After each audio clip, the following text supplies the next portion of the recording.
Right, good morning guys, and welcome to the last sort of presentation to cover content in relation to completing the distinction piece of work on evaluating the potential negative impacts of IoE on business. The deadline for this assignment is Wednesday the 20th of May, so that's a week tomorrow in terms of its submission date. I apologise for mistaking yesterday's presentation, which said that was the 30th. Okay, but it is, I can confirm, the 20th of May. Right, in terms of D1, the task and the story so far, well, we've now hopefully got research covered for 3 areas. We've covered the data strand, the actual devices strand, and the converting data, or otherwise known as the process or the software area. Okay, today's lesson we're going to finish by looking at the last 2, which is connectivity / security and security. Network connection, don't worry about that, basically sits under connectivity, so you'll cover that within that section anyway, so ignore network connection. And connectivity and security issues are obviously the 2 last big concerns that companies will have when it comes to adopting IoE and living in an IoE world.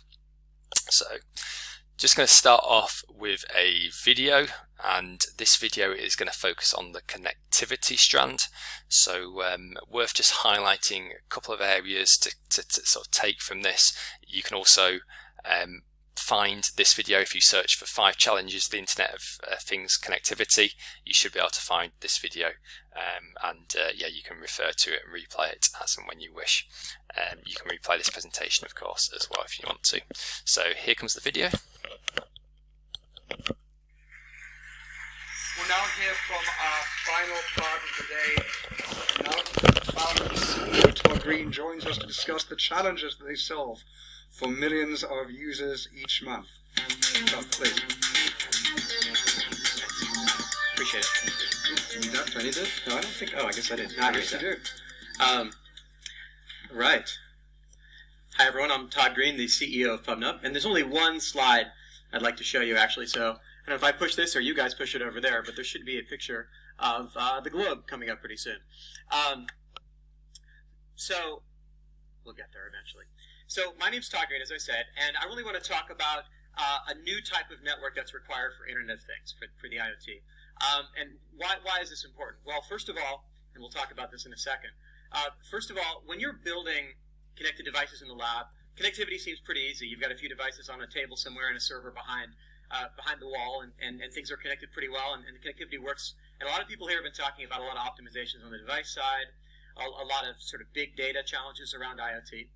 But when you deploy these things out globally, all of a sudden you have hundreds of thousands of devices. You're on a heterogeneous network, right? The internet is not one network. It's cell towers, it's slow connectivity, it's fast connectivity, it's proxy servers and firewalls and tunnels and lots of things that disrupt our connectivity.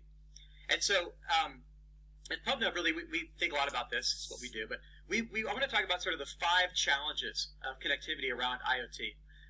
Just cover these things briefly, but very important things. First of all, signaling. So when you basically got your connected devices, you start thinking about the data that they absorb and generate as data streams. And now you want to have reliable signaling. You want to have reliable two-way signaling, because sometimes those devices are talking to your server to collect data. Sometimes your server needs to talk to the devices, and sometimes you want the devices to talk to each other. But either way, you have issues with respect to going through tunnels, connectivity drop-offs, and you want to have a reliable way to get that to know that when you send a stream of data, it's going to arrive on the other side all the time. The second is security. Now, security is a big, huge umbrella, but let's talk about 3 aspects. The first is authorization. So Christian talked about this a bit before, but when I send a data stream or receive a data stream, I want to make sure that that device has the authorization to receive or send on that stream of data, right? Number 2, you want your network to deal with something even more important, which is open ports. You do not want to have your devices with an open port out to the internet. We always talk about security, and we worry about this with IoT. This is a big issue. You're never going to be able to protect your device if it's listening on an open port. So somehow you want to have bidirectional communication, but you don't want to have ports open.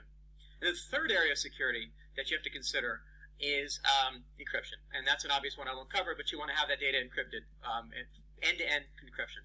So you want your network to cover signaling and you want your network to cover security, you also want presence detection. If those devices drop off, you want to know immediately that they're gone. When they come back on, you want to know that. You want a history of that, and you want battery state and other things. Power consumption. You want a way to do all of these things I just talked about with low battery drain, low power consumption, not just, by the way, for power and battery, but also CPU consumption. As you're doing all this communication, you don't want to take up 100% of that really small CPU, inexpensive CPU on that embedded device.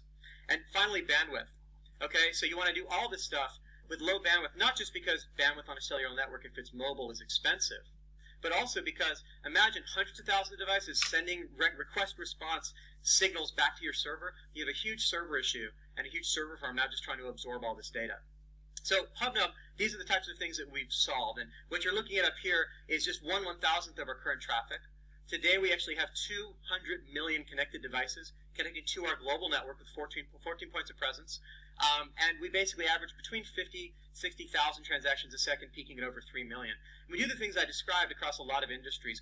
Automotive, everyone from Easy Taxi to Get Taxi to Sidecar and Lyft, all use PubNub for signaling between their taxis and the consumers. Home automation, companies like Revolve, great home automation companies that do signaling in and out of the house, companies like Insteon, companies like Vivint, and lots of other industries as well. Basically, we're hosting a really fun after party tonight, so you should come down to that. It's at 725 Folsom. But the last thing I'll say is, connectivity shouldn't be one of those things you think about at the end when you roll out your IoT deployment. It should be something you think about early on. And I think those are the 5 key areas very quickly: signaling, security, presence, power consumption, and bandwidth. If you consider those 5 things, you can really deploy a very large scale and Yeah, so that video is really good for kind of giving you a foundation and some areas to think about straight away for this particular area. So he talked about 5 areas. I would say that in terms of what you need to cover for this particular section, you want to be focusing on 4 of them. And the stuff that he mentions on security in relation to open ports, how do you ensure authorization in terms of devices communicating with one another and trusting them, and the encryption of data when it's in transit between devices. They're all the kinds of issues that you could sort of talk about and bring up in the security section. Under the network connectivity side of things, I think good areas that you could begin to look into and do some research on. Well, the first thing he talked about is this challenge of scalability, and how do you ensure reliable signaling.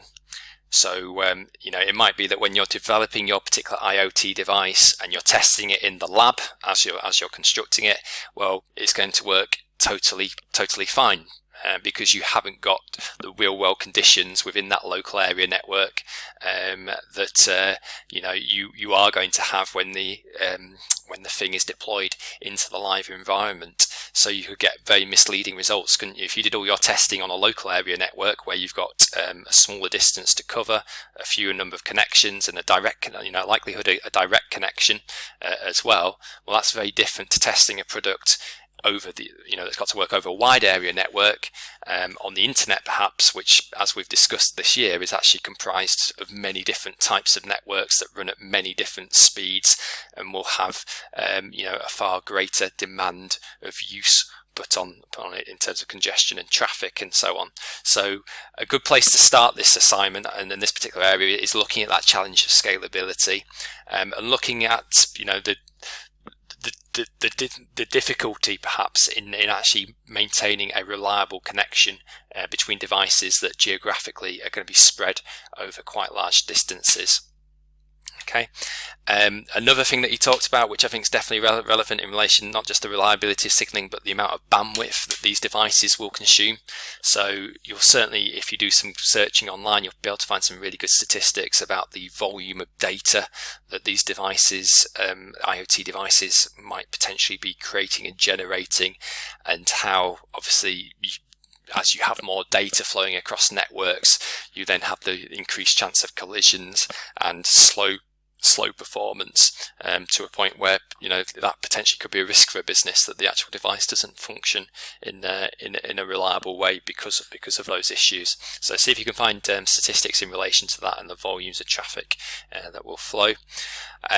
What else did he mention? He covered the importance of being able to communicate with devices as well, and being aware of their status and issues around that, yeah, you need to know really if a device has gone down or it's low on battery. You need to know that straight away so that you can then get the maintenance out to it to resolve and correct that device, and challenges there around maintaining that and keeping devices up all of the time as well. So yeah, just a bullet point list that for you. You can see here about issues around anything you can find around scalability and deploying IoT across a business, and issues around that statistics would be great. This one, statistics on congestion that IoT devices create and generate. You'll find some really good stats in relation to that, and making the point around will our networks be able to cope. Data in transit, I think this bit and the encryption and security stuff you can save to the next section, but it's an issue, isn't it, in terms of data as it's in transit across a network. It needs to be done usually in a secure measure. Statistics here about internet connectivity types, and again, we talked about the digital divide within the UK, for example. So you could get some good stats here, finding out the percentage of people that have fibre connections, the percentage, or even the percentage of businesses that have fibre connections, the percentage of businesses that have ADSL connections, the percentage of businesses that can't have any connection because they're not in an geographical area where there's one available, and just make that point where some businesses might really struggle to incorporate IoE because they just haven't got the capabilities to do that. You could even broaden that point if you wanted to, and find some stats around internet connectivity across the world, and making that point really that there is a big divide in terms of which kinds of businesses and where those businesses can locate themselves and use IoE technology successfully. And again, talking about some of the issues here with the challenges really about how you get the connectivity as well, and that there's no right way to do it really, is there? Sometimes wireless connectivity will be totally appropriate, but because it's going to save you money, you're not going to have to dig cables up, etc. But then there could be issues with wireless connectivity in terms of the volume of data that you want to send and the reliability of the packets, versus a wired connection where you have the reliability, but then you've got the cost of the installation and so on. So you could look into that, and that issue that companies will face in terms of incorporating IoT in their business.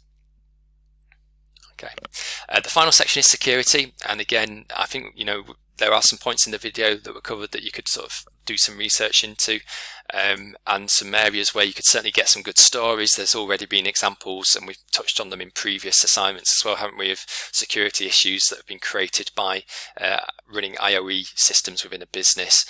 You could discuss the potential negative impact that has on the company themselves in terms of their reputation, loss of customers, and bring in some of the points that we were discussing towards the end of the information second unit. You'll see some notes that we discussed around that.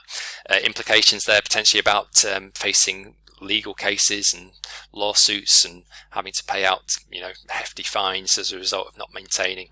The challenge of doing it as well in the first place, the fact that you're going to have so many devices potentially communicating and connecting to your servers. How do you ensure that there are no loopholes that can be exploited by hackers, and the challenges around that. So you should be able to find hopefully plenty of articles around the challenges of security that IoT presents, and they can be added to the Padlet. Okay, so today's lesson, we've talked about network connections and connectivity, and also the security issues side of things. I'm classing today as another research day, so if you can head towards the Padlet, which is within this presentation, and just pepper it with as many articles as you can find, and then really you have a week and a day to get this assignment typed up and finished. Remember, lots of referencing in this particular one. It's a distinction piece of work. Everything needs to be evidenced, and quite in depth as well. So just a reminder on that point too. Okay, any questions, do message me and ask me, hopefully that gets you up and running with the final section of D1.